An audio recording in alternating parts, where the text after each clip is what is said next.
Hey guys, this is a Straight Outta Prison podcast. I am James K. Jones, and this is my story. And I am Haley Jones, and this is his story that has now become a part of my story. So last week, yes, we ended up talking about what led up to you getting arrested and just the main key events that happened to you and for you and with you, whatever that led you to that day. But today we are actually... So we did a little history. We did some history. History build-up. And today we're talking about the day of reckoning for you. The day that you said on the last episode that ended up bloody on the side of the road. You shouldn't have survived. But then also saying that it was actually the event that saved your life. In the long run, yes. So that day... Well, you asked me last week, we got in the whole thing, you asked me, did you wake up that day knowing that you were going to get arrested? And I had to explain to you that I did not wake up that day because we were strung out on meth and I actually hadn't been asleep for, I think, 3 days because, you know, I'm a political junkie. I love our process. I mean, I'm not a political person, but I love to watch the process. And Bill Clinton had defeated George H.W. Bush that November and was elected president of the United States. And I actually slept through his inauguration and would wake up and see it on TV. And I never miss an inauguration. I never miss a debate. I never miss any of that the process. But I was so strung out that I had to go to the hospital. And then I actually slept on the couch for 2 days and would wake up and see him. And I was so excited because he was young and it was a new energy. And, you know, he had a Fleetwood Mac song for his... Okay. We're getting... Getting off track. I'm just saying, you would be strung out for 2 or 3 days and then you would sleep for a couple of days. So I had been on a bender and then I woke up and had been up since the 21st. So I'd been up for 2 days. Wow. So what was the event, the actual event that led to the arrest? Well, we went to, we thought we were so smart. We went to all the big cities in Alabama and did robberies. And then we decided we're going to go to Mobile and then go into Florida because we'd never went that route. So that was our strategy. New territory. Yes, but for me, this was my last. I knew that something bad was coming. I had already made plans. See, all my stuff was already packed up. I was going to come home from this and move to Atlanta with my grandmother or my aunt. The chef that I worked for had got me a job at the Occidental Grand Hotel in Atlanta, working in the kitchen there, and I knew I had to start over. I had to get out of this. So let me get this straight. Within the week, I guess, of this final event that landed you in jail, in prison, you had made the decision to move out of your house and had your bags packed the day that you got arrested to move and kind of try to do things better? My stuff was already packed up. I was just going to go get a little...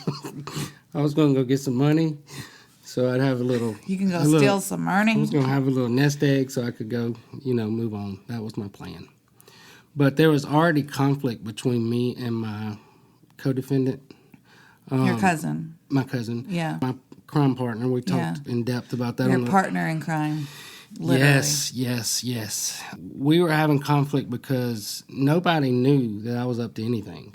My mama didn't know. My grandmothers, my friends, like I had it very neatly concealed, and I was not being flashy, and he was doing all the opposites, like, going out buying motorcycles and cars and doing all this crazy stuff, and people knew, like, in a small town, he don't work, so where's all this coming from? So we had some episodes where we had drifted apart. But well, you were fighting. I can imagine were you lecturing him on not to spend the money? Probably, yeah. There was a lot of that. And then there was some women that got in the mix of that. Like he was getting into a really bad crowd, and It's weird to say that now. Like, I felt like I was somehow above that. I was a little more moral than him. That is so stupid. But at the time, that was a conflict for me. I just knew that this was not going to end well.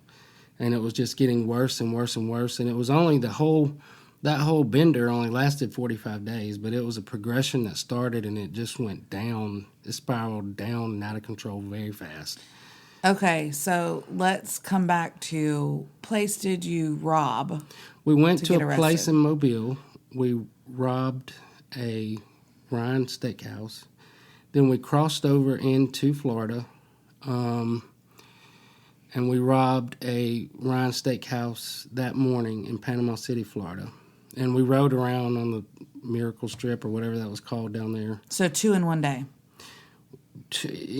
Not well, I forget that we don't count days. Well, no, it was the 22nd of January. Okay. That night we robbed the Ryan's in Mobile, and then the morning of the 23rd, we robbed a Ryan's steakhouse in Panama City. Okay.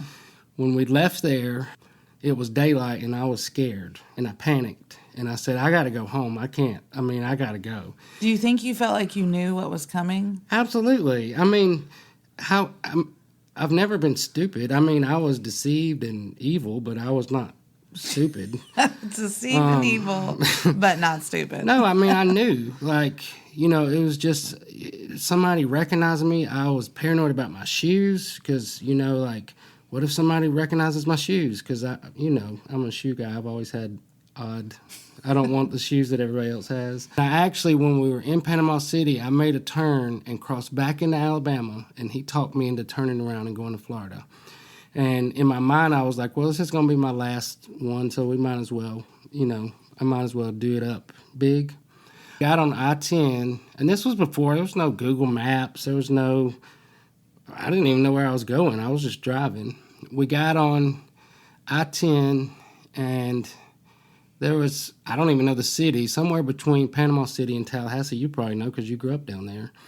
There was a mall off an exit, and we pulled off and we went to the mall because I was like, we've got to do something to not draw attention to ourselves, and I can't just keep driving because I was scared, I was nervous, and he was driving me crazy because he would do, like, just stupid stuff, like playing with his hands or hollering at girls or, like making a scene. Like everywhere we went, he was making a scene. He was a showboat? Yeah, pretty much. Okay, so... But on drugs, so it was like amplified. Like if you met him now, you would probably enjoy him. Like the way he was with people. He was a people person. He liked to cut up and play but in those days, take that and mix crystal meth into the mix of that, it was evil. So everything that he played about would rub me wrong, and I was scared, and I was just wanting to lay low, and we don't need to be seen today. But he wanted to be seen. So we went to the mall. I thought, well, this is a big mall, we could just walk around, and everywhere we went, he made a scene. He made a scene with people, with customers, with people, who ask stupid questions to the people. And I'm just, in my mind, I'm like... What does making a scene look like? Because, I don't know this Most guy. of that was in my mind because I was on like a height of paranoia. Were you on drugs at this time? Absolutely. Okay. But it affected me different than him. For me, I got paranoid. Him, he got like... Carefree. Yeah. Okay. That's a good word, carefree. Mm-hmm. He was very carefree. But I was scared. And I knew we're only 2 hours from where we just did one robbery, and we're only 3 hours from where we just did the other one last night. And we already look like we don't belong because, sweet home Alabama in the Sunshine State. It was just, and we got in an argument, and I felt like he was drawing attention to us, and we got in this back and forth, and we got in the car, and the stop was going to be Jacksonville. We were going to go to Jacksonville. That was a big city. I don't think I even knew Tallahassee was a city. I don't know nothing about Florida. It's the capital of Florida. I'm not a Floridian. I know that now. I spent, some years in the Sunshine State, but... Penitentiary? Locked up. I actually was at a prison camp. I was a youthful offender when I was in Florida, just so you know. Okay, so you were going down to Jacksonville. So we got on I-10. I had this theory, was that if I ever got caught, it would be for speeding or for a busted tail. It would be something that they would pull us over for like a technical violation. So my strategy was... When you say you had a thing, what do you mean by that? It was like I had it planned out.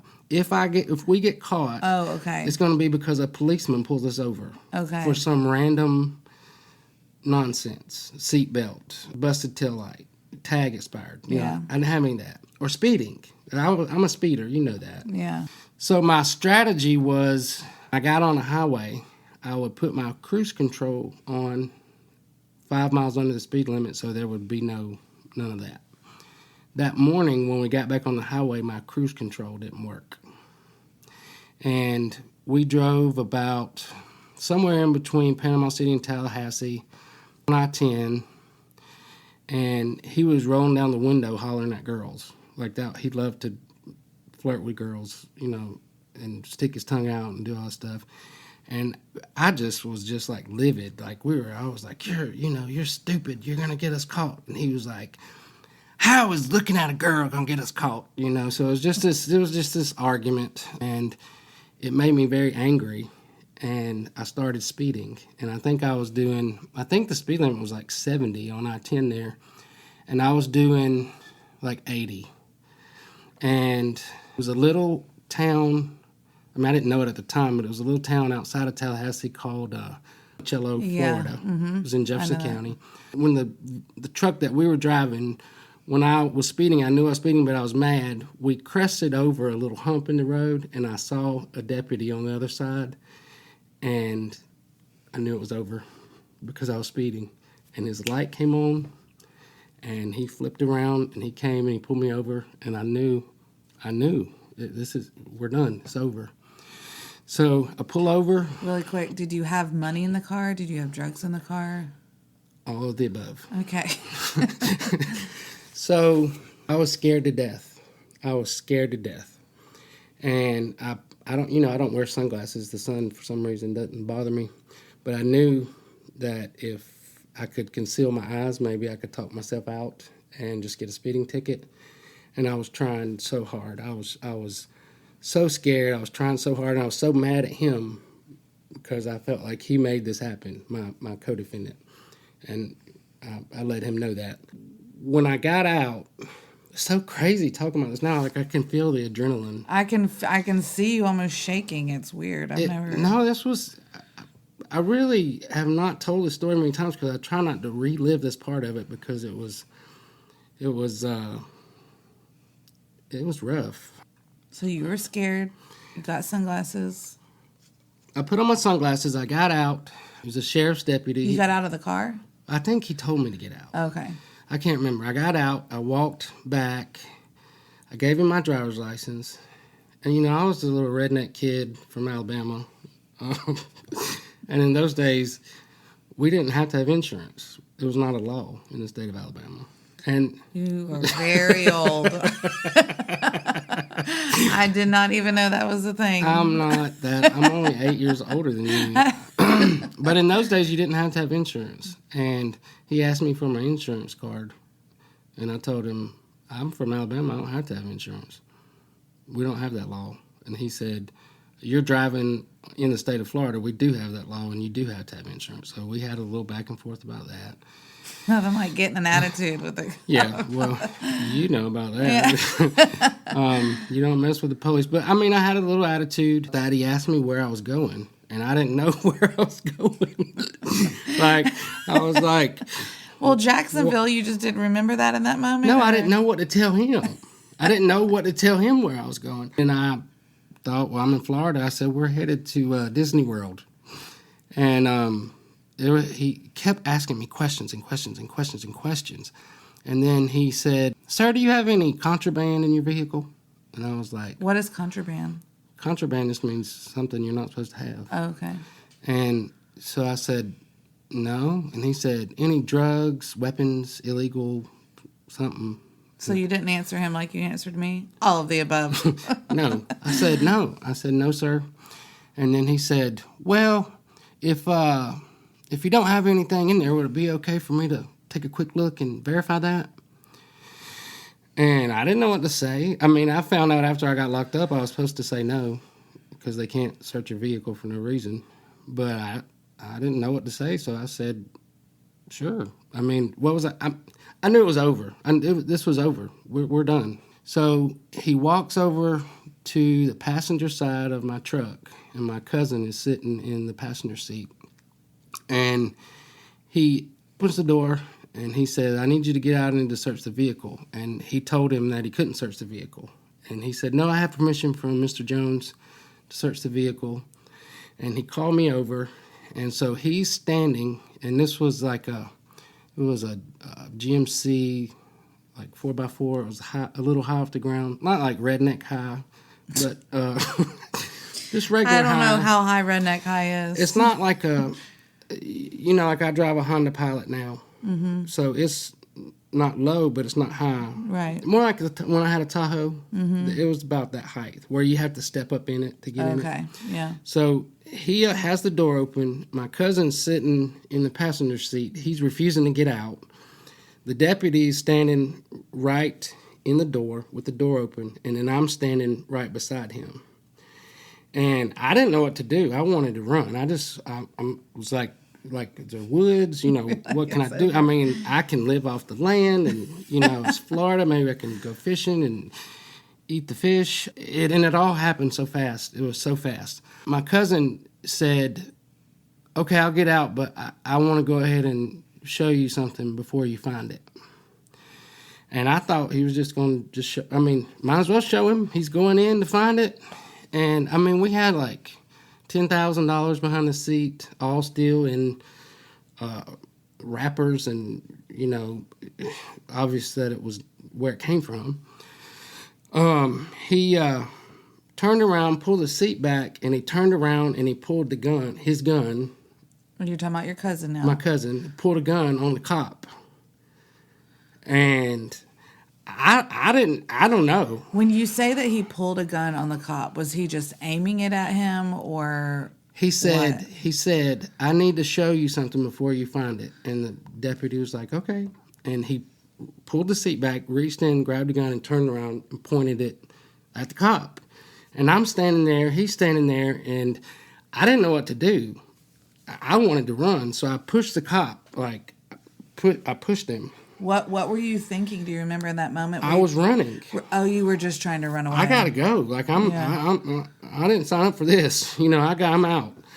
I pushed the cop, and when I pushed him, he grabbed me and pulled me in, and he explained it to me later. I talked to the cop later.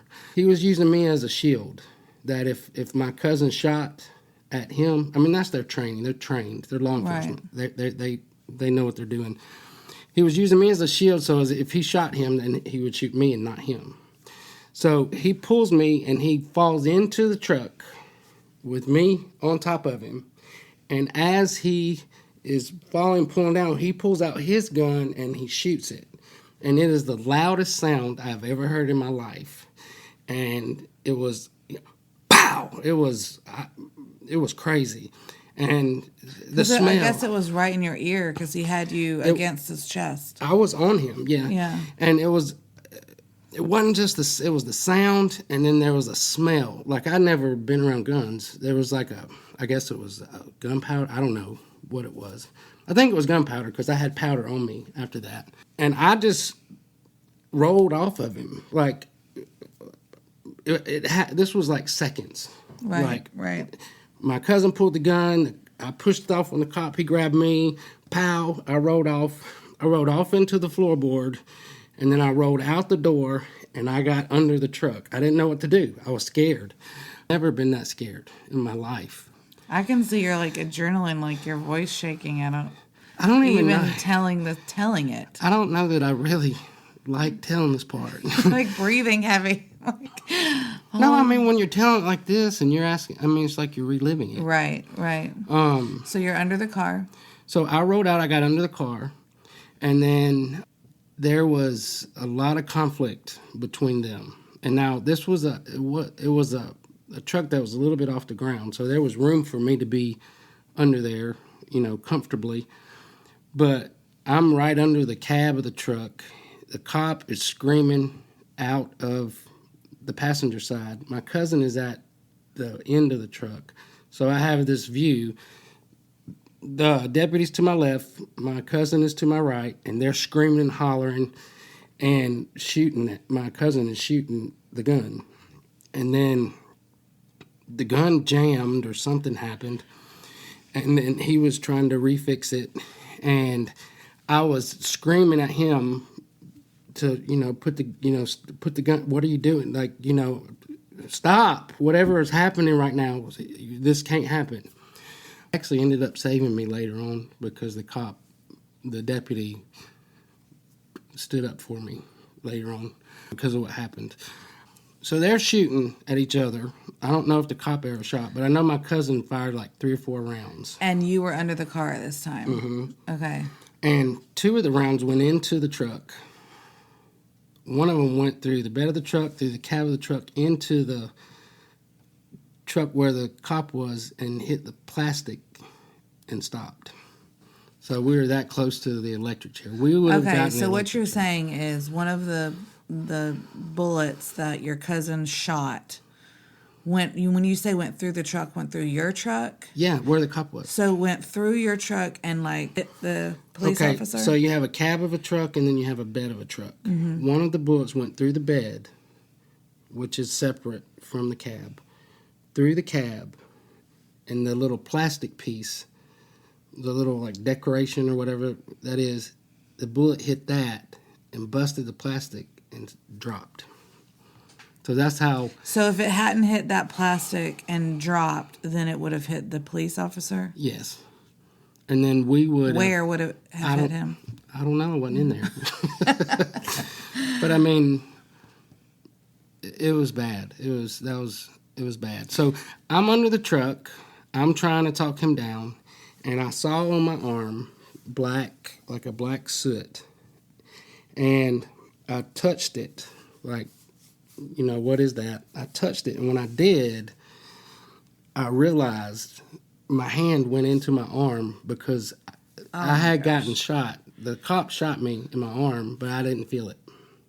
I felt no pain, felt nothing. I didn't know I was shot. The adrenaline, I'm sure. But I was blood literally, like, you see that, it was like wide open. Like it wasn't a straight, it didn't shoot me straight. There was no bullet there. It went in from the side and it just opened up my arm.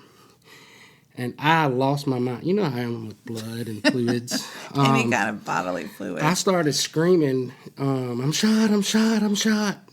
And then that sent him over, he started screaming at the cop and they're doing stuff. And then I can remember I rolled out from under that. I was like, I don't know where I got to go, but I'm not going to be here. And I rolled out from the other side, but I was scared because they were shooting at each other. I actually got down and grabbed a hold of the front driver's side wheel of the truck and just like in a little ball and just could feel cars going past me like shoo, shoo, shoo. And it was just the most surreal. It's like you're in a nightmare in a movie.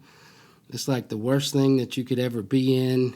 And how is this even happening? Like, how is this even possible? And later on, like when I read the police reports later on, that whole incident lasted like 6 or 7 minutes, but it seemed like a lifetime. It was like that. It was like a movie. And then somehow I like got hold of my mind and was like, this can't happen. Like, I got to stop this. And I got back under the truck and I got him to throw his gun down. And like the officer was telling him that he had to throw it like way out. Like, don't drop it. You got to throw it. Like there was a little negotiation between them two. So finally he threw it. And then the cop ran and got it. And then he had us lay down on the ground on the side of the highway. my cousin on one side, me on the other side. He held his gun on me and my cousin's gun on him, like standing there like this. Your arms are straight out because y'all are on either side, yeah. Yes, and he made us lay down, and the look on that deputy's face, it gives me nightmares. I mean, he was scared. He thought we were going to kill him, and I was not. That was not any part of what. I mean, I was involved in crime and all that stuff, but like hurting somebody or, I don't know. It was. It was never your intention. I mean, but that's what happens when you get involved with stuff like that. Like you don't get mixed up in stuff like that, because when you do, this is how it ends up. Mm-hmm. So that was the most haunting part of it for me. And just laying there on the side of the road. By this time, I have a pool of blood beside me, and it won't stop bleeding, and I'm afraid to move.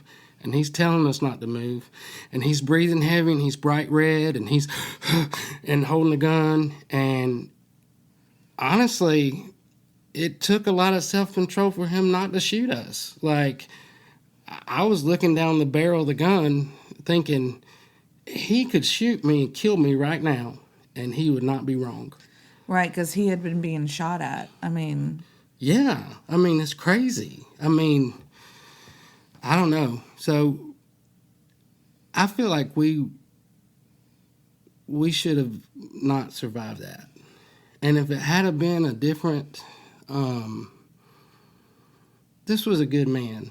I got to know him later on. He was a good man. And if that had been somebody that was maybe a little more trigger happy or a little more, how you say it, gung-ho law enforcement, yeah, we would be dead. And there would be nothing, it wouldn't be wrong. I don't even think it would be wrong. Mm-hmm. You just don't do stuff. You don't get caught up in stuff like that. So we are laying on the side of the highway. It seemed like forever. And I was I'm dead. I mean, I felt, my life is over. This is the end. So how did that standoff, what happened then? Well, he called for backup. And it seemed as if the whole world of law enforcement came right after that. And for some reason, I think it was because I was wounded and I was bleeding. I was bleeding a lot. They did not treat me the way that they treated my cousin. Well, maybe because you didn't actually have the gun in your hand and shooting.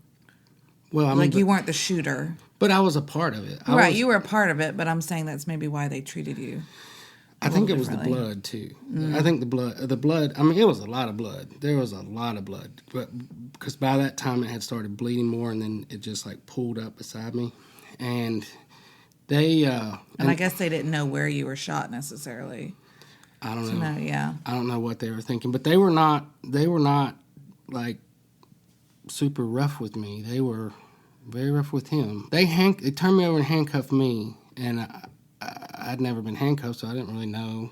It was a weird feeling.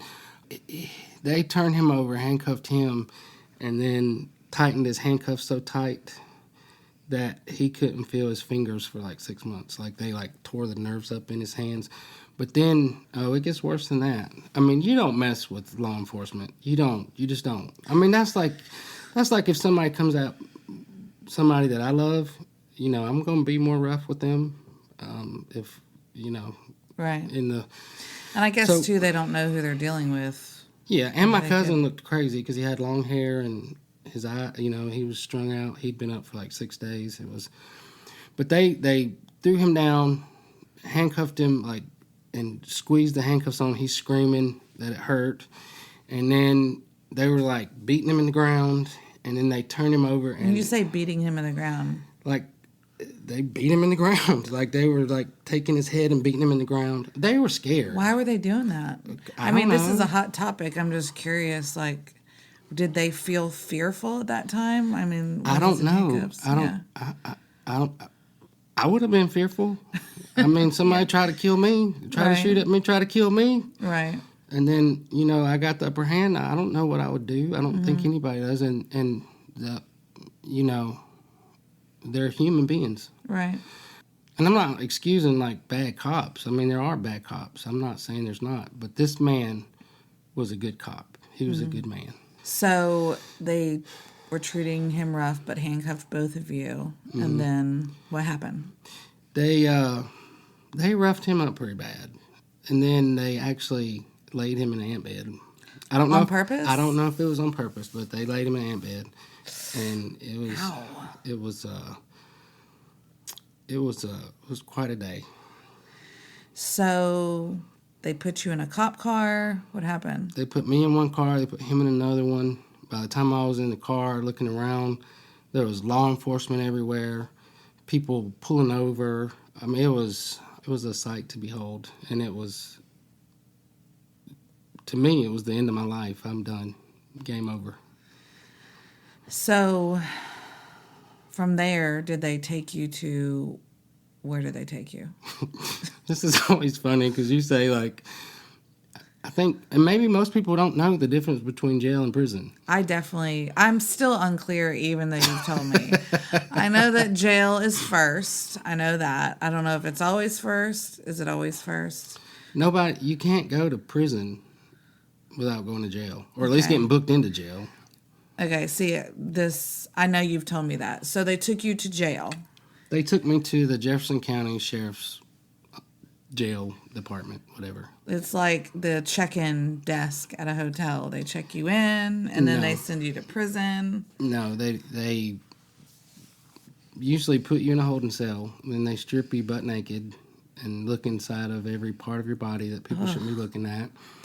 Then look inside of every part of your body. They have to make sure you don't have and plus I was a high profile, we were on the news. You were on the news?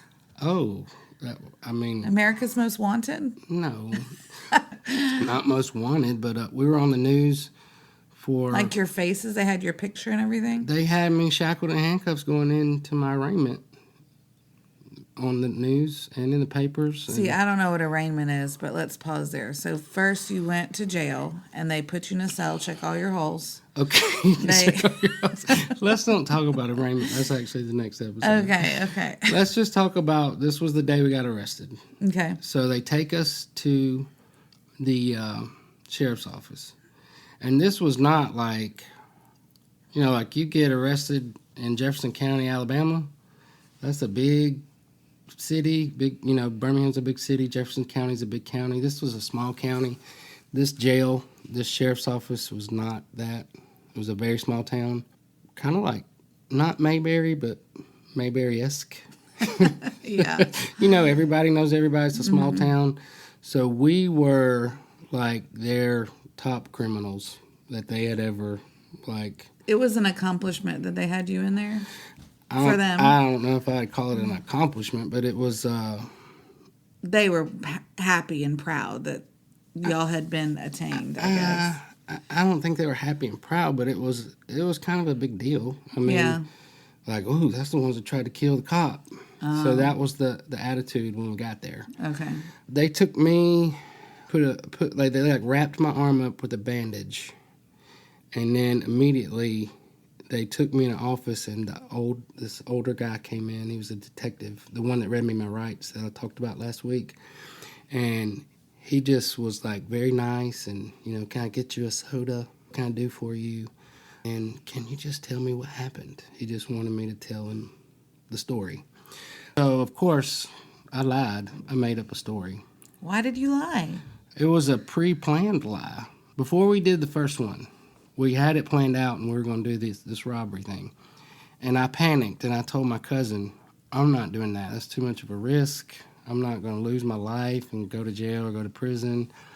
And we came... This is so stupid, but I believed it at the time. He said, if we get caught, you can tell them that I was on crack and I pulled a gun on you and made you do it. And so I was like, You wouldn't say that. And he was like, well, there's no reason for both of us to go to jail. And so I said, okay. I mean, that was like sealed the deal. Didn't have to tell you twice. That sealed the deal. Like, that's my insurance policy. I'll take it, and I'll run with that. Mm-hmm. So that was the story that I told the detective. I'm like, I don't know. He woke up this morning, pulled a gun on me, and he's been on crack, and I was scared he was going to kill my mom and my grandmother, and then we came, and, it was an outlandish, just ridiculous, crazy story. And somehow I thought he might believe me. He might, believe me and let me go, and then I'd take care of him while he was in prison.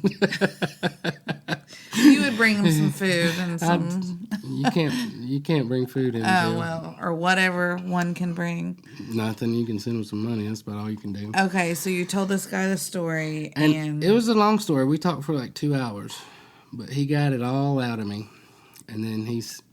So he basically was like, I know you're lying, now tell me the real story. No, he never did that. What did he say? He acted like he believed me. And then he in the course of the conversation, he said, and you, James Keith Jones Jr., have the right to remain silent. So it's like, okay, that's over with.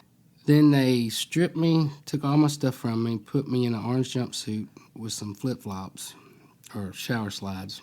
And they took me to a hospital to get my arm taken care of. By that time, it was dark, but it was like the darkest night ever because it was, it was like spiritually dark, emotionally dark, mentally dark.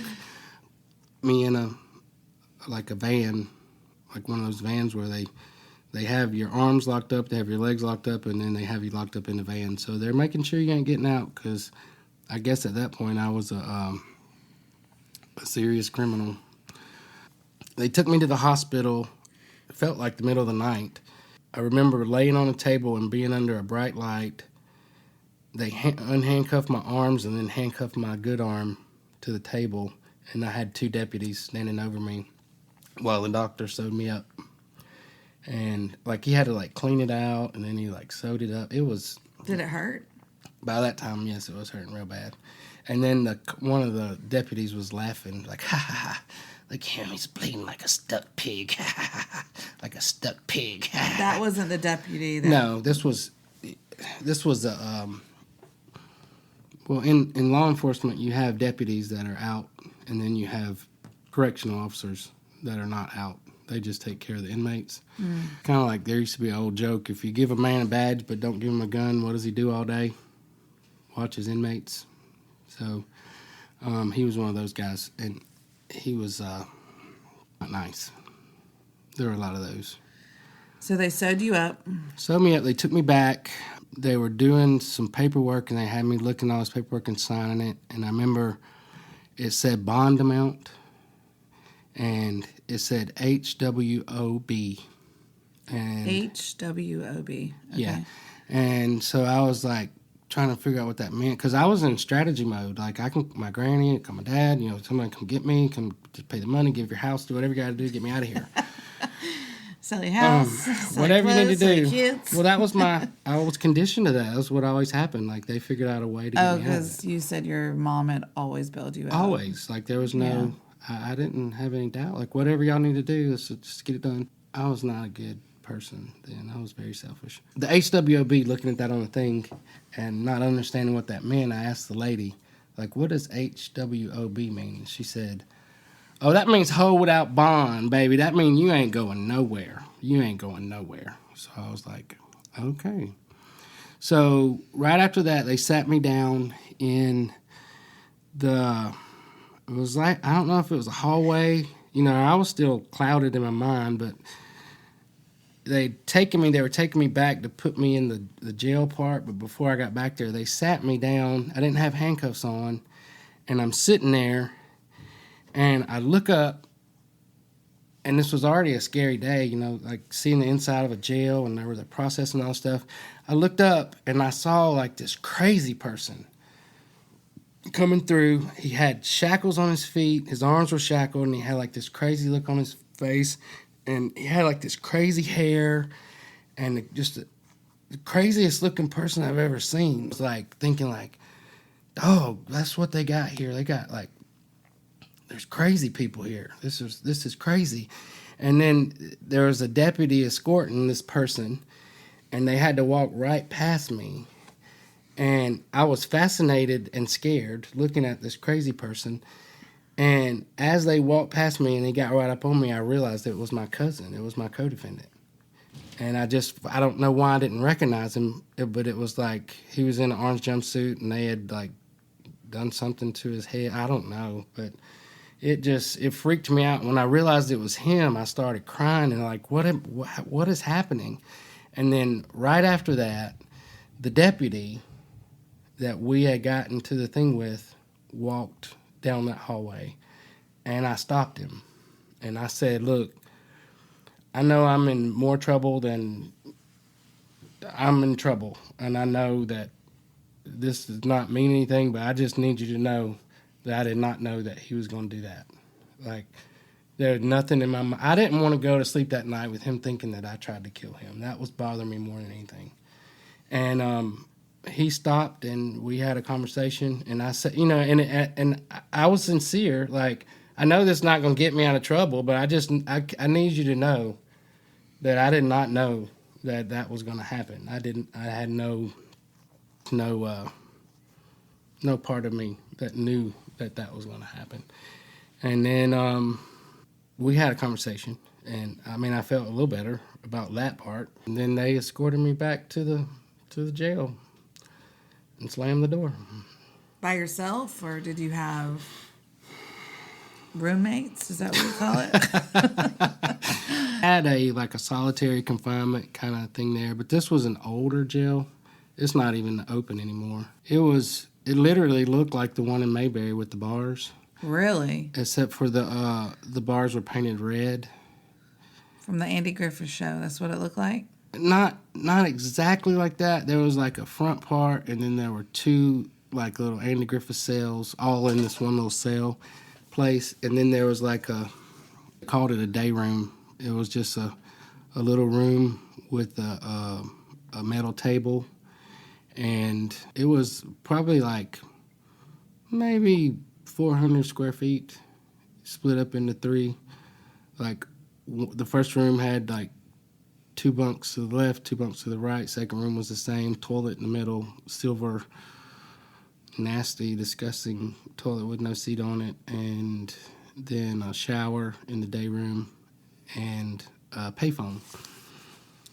Inside of the cell? Yeah. A payphone inside the cell. But you had no money, I guess, so. Well, no, you didn't. It's so funny. If you're calling from a jail or a prison, you call collect. You don't. Oh. You don't have money. You don't put money in. Oh, okay. So, were you allowed just one call, or? You could call all day long as long as somebody's really? going to accept your phone call. Okay. I mean, but it's not like calling. Gosh, I bet you don't even know what call and collect means, do you? Yeah, I do. I mean, you call a certain number and then you basically get them to pay. Yeah, pretty much. But when you're calling from a jail, it says, this is a call from the Jefferson County Jail, because then they make you say your name. A call from James. Yeah. And if you accept the call, it's going to be $20-$30. So did you make a call? That night? No, I didn't know that then. I didn't know what to do. I was in shock. Well, and you hadn't slept for how many days? 3. So, I mean, honestly, that's been in my mind the whole time. You must have been very tired. Oh, I went right to sleep. Within the jail cell? On my little prison mat, yeah, my little jail mat. How long did you sleep? To the next day. And you were in there by yourself? No, there was I think that was an 8-man unit. So that one held 8. I think there was 2 empty, so there was 5 others, me and 5 others. Okay. I was the only white person. Mm. And that first day, that marked me in a way that I never really understood the racism stuff, because I had never had it directed at me. Mm-hmm. And it was very directed at me when I walked in. Into your particular cell? With the other 5 people that were there. They called me a cracker, and I didn't know what that meant. I mean, I had heard. I actually don't think I knew what that meant until I've heard you tell the story and say a cracker. I was like, they said it in a way like that racist white people would use the N-word. But it caught me off guard because I didn't even know what that meant. I had never heard that word. I'd never heard cracker. I didn't know. So I was like, I didn't know what they were talking about. And plus at that time, I was out of my mind. Yeah. I just wanted to go to sleep. And I did. Oof. It was rough. And then you would wake up and realize what happened and be like, wait, this was a dream. This didn't happen. And then the guy that slept on the bunk across from me was like, it's okay, you're a white boy. They'll figure it out and let you out. You won't get no punishment. And I was like, I won't? Really? Yeah, it was a bad day. So, and then, trying to think, like, how am I going to tell my mom? Who's going to tell my mom? How am I going to tell my granny, my Mimo, my fam? It was. Well, you've said before to me, which reminds me of what you're saying right now, is that you said when you went to prison, or when anyone does, but for you, it's not just you, you're bringing your family with you. Absolutely. Or something like that. You take everybody. What do you mean by that? I thought many times over the years when I was gone, that had I not had a mom that loved me and a grandmother that loved me, 2 grandmothers that loved me, my family, that it wouldn't be as hard. The hardest part of being locked up for me was what I saw it do to them. For my mom especially, because it was, she always got me out of everything. She always was able to figure out a way to get me out of it, and this time she couldn't. There was no getting me out of it. So when you say what it did to them, what did you see that it did to them? It bothered everybody. I think especially initially because of the shock of it. No one knew what you were up to. No. Everybody knew that my cousin was always into things. And they knew we hung around, and they would always tell me, you don't need to be spending so much time with him. I don't understand the fascination with him. And nobody was surprised when he got arrested. Everybody was shocked and surprised that I did. And then they were blaming him. And so initially I ran with that story that, I wasn't doing it. He made me do it. He just got out of his mind on drugs and pulled a gun on me. And I remember the second day that I was there, my whole family came down. My uncle, Vernon, my mom's older brother, he was like my only father figure when I was a teenager. Simple, country man, good man. But, he was good at telling it like it was. And he just got up in my face and he said, son, if you're going to dance, you got to pay the fiddler. Now it's time for you to pay the fiddler. And I just remember I just broke down crying. And he was not like a man. He wasn't like the gushy kind of, he was a country boy. Like, pull yourself up by your bootstraps, do whatever you got to do. And he told me, we're going to be here for you through this. We're going to help you, And they never left me.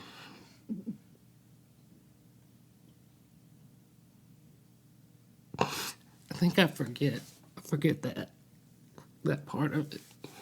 But they were with me the whole time. And, it was actually my Aunt Sue, Uncle Vernon's wife. She, took over and did things that my mom couldn't do, like talking to lawyers and, for 7 years. And beyond. I mean, they were with me the whole time. And they actually helped me put my life back together when I got out of prison. Because, I couldn't go buy a car, I guess that's for later on. But she actually signed with me to get my first car loan. It's crazy how, going back to what we said about it being a 45-day from the first time that you took the drugs, which was it, speed? Meth.